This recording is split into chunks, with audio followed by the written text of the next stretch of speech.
बच्चों, मैं जितेंद्र वर्मा और आप लोग देख रहे हैं ज्ञानदीप एबीसी। बच्चों देखो, आज हम आप लोगों को खेती को छोड़कर बाड़ी में ले चलते हैं। चलो हम बाड़ी का निरीक्षण करते हैं। देखो, घर के पास जो कूड़ा कचरा पड़ा होता है उन कूड़ों कचरों को इकट्ठा करके या उस मिट्टी में सड़ा करके कंपोस्ट की खाद बनाई जाती है और उसमें फूल के पौधे भी लगाए जाते हैं। फूल के पौधे या खाने के उपयोग में आने वाले पौधे उसमें लगाए जाते हैं। बच्चों, कंपोस्ट खाद से यह समझो कि फसल 4 गुना बढ़ती है, क्योंकि उस फसल को बराबर सूर्य की उष्मा, पानी और हरी कंपोस्ट खाद प्राप्त होती रहती है और वह उन पौधों को अधिक मात्रा में प्राप्त होती है, इसलिए वह जल्दी बढ़ते हैं।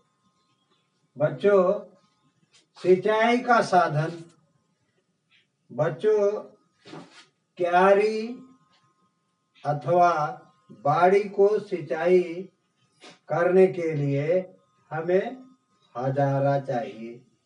हजारे में पानी भरकर उसमें कीप लगी होती है, उसी के द्वारा हम उन पौधों की सिंचाई करते हैं।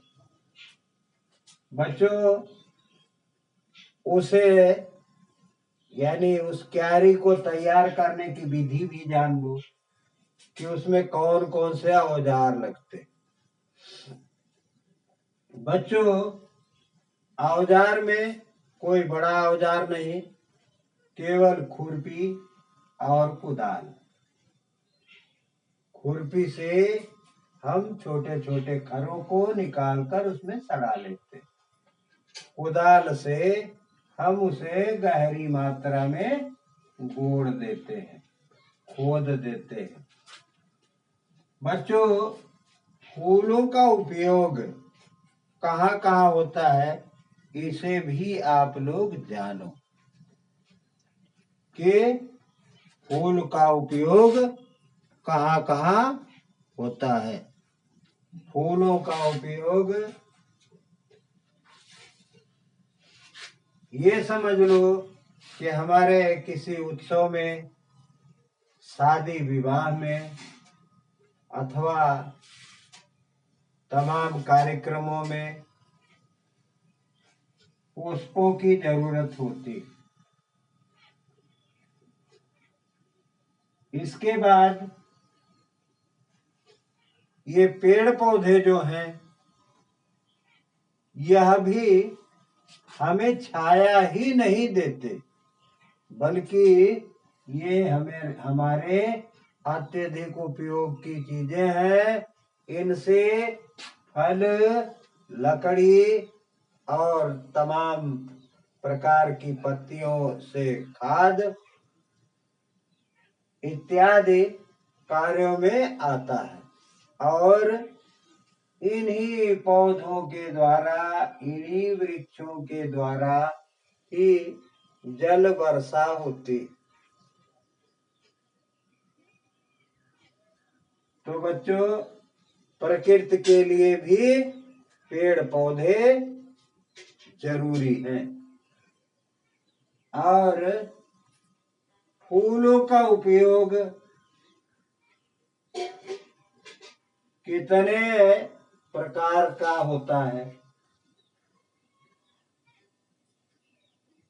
अब ये समझ लो कि फूलों से इत्र भी बनता है। इत्र जो हम लोग सुगंध के लिए कपड़े में डालते हैं। उसे इत्र कहते हैं। और उसका प्रयोग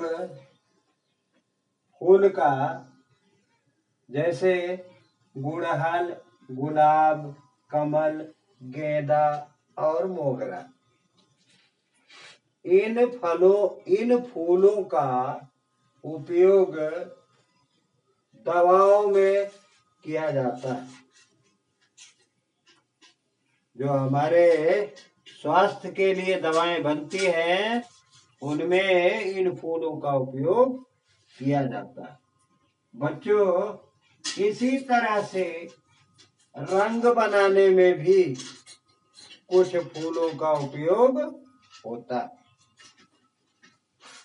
रंग बनाने में कौन कौन से फूल का उपयोग होता है? जैसे पलाश का फूल हुआ, पलाश, गुलदावरी और जीनिया, इन फूलों का उपयोग रंग बनाने में भी किया जाता है। और कुछ फूल ऐसे भी हैं जिन्हें खाया भी जाता है।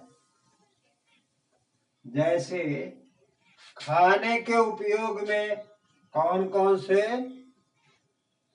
फूल आते हैं? केला, गोभी, महुआ, ये सभी फूल खाए जाते हैं। बच्चों, प्रकृति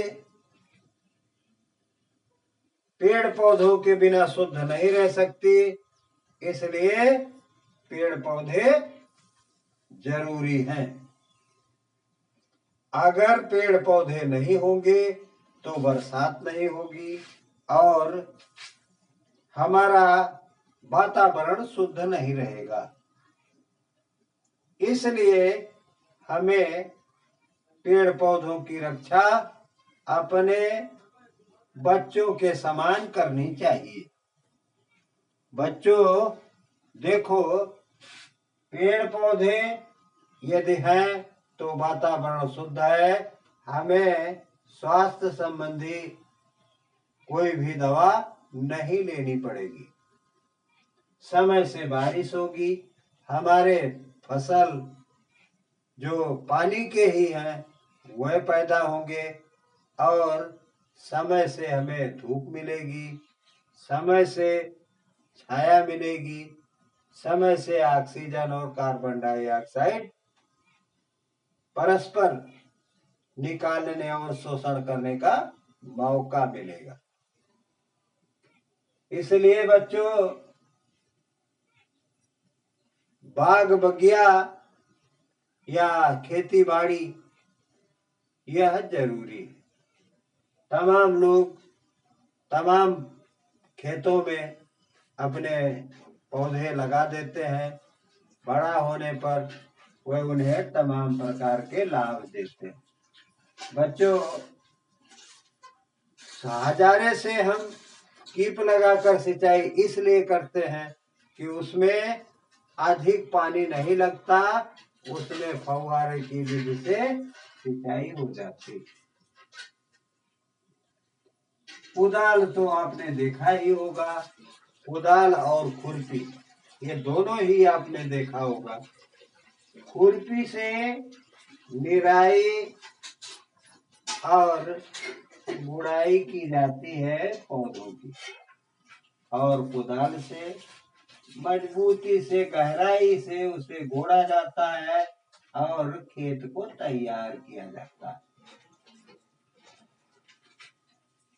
और हमारे अवशेष जो है, छोटे छोटे पत्तियों के टुकड़े, पत्तियां या तमाम और अवशेष जो है फसलों के भी, उन्हें उसी खेत की मिट्टी में, उसी बाड़ी के मिट्टी में सड़ा कर कंपोस्ट का काम हम लोग ले लेते हैं। कंपोस्ट खाद से फसल जल्दी तैयार होती है और मिट्टी की सतह उपजाऊ बनी रहती। वैसे तो खादों का उपयोग हम डीएपी, यूरिया और ये पोटाश डालकर भी उपयोग में ले सकते हैं, लेकिन रासायनिक खादों को डालने से मिट्टी की उर्वरा शक्ति कम हो जाती है। इसलिए लोगों को रासायनिक खाद कम डालना चाहिए। बच्चों, बस आज इतना ही। धन्यवाद। अगले दिन पुनः